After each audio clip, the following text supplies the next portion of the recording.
If your competitors have the FSH badge and you don't, they're stealing your customers. Let's solve that with your missing badge in today's video. And this is the FSA HSA eligible badge right here. You can go on Amazon. Water flossers usually have it. There's a plethora of specific items that are eligible to get this.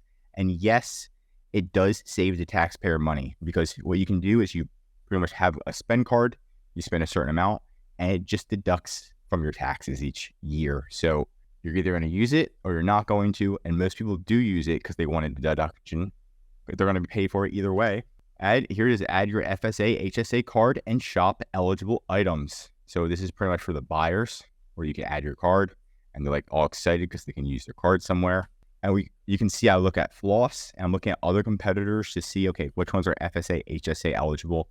The easiest way, again, is just to type in like whatever your item is and just to go through and see if it has that badge of FSA HSA eligible, right? Sometimes there's a filter too. Right here is a filter. You can click on this and you can filter it. I'm just going to do Control F and I'm going to type in FSA. I can see run page number 1, there isn't anybody really. So if I do filter it, that's when I see the specific categories that are allowed to have it, which are the dental flossers and the retainer cleaners. Right? So again, maybe if you're doing good on these, double down on these. Don't expand on too many other products. Double down and then start to expand after you have like your supply chain. You're not running out of stock on your main items first. That's my recommendation. That way you're not just jumping into it. And then we have kind of going over here, the actual policy to get FSA HSA approved. FSA HSA accounts and product policy eligibility, right? So it's a special tax advantage account. It explains what it is. To identify eligible objects, products, Amazon has to list the UPC code. So you have to be willing and say, hey, look, Amazon, they can steal my UPC code. They won't be able to long term, but short term, they can definitely cause havoc, as we saw the other day, right? And then you can kind of just go through here. The criteria isn't that difficult. The hardest part is making sure that you are actually eligible for these types of things. To figure out if you are eligible, what you're going to do is just go to Google and type in eligible product list, HSA, NSA, right? Nothing crazy. This is like something you can do right now. Eligible product list, FSA, HSA, something along those lines.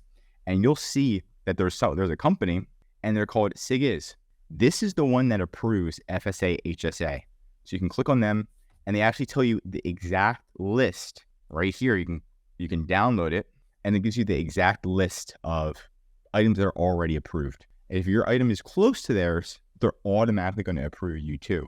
Once you have this list, then you're going to know if you sell any acupressure treatment device or something similar. You can contact Amazon and say, hey, look, we got this directly from the SIGIS website. They're the ones who pretty much maintain, approve, deny FSA approval.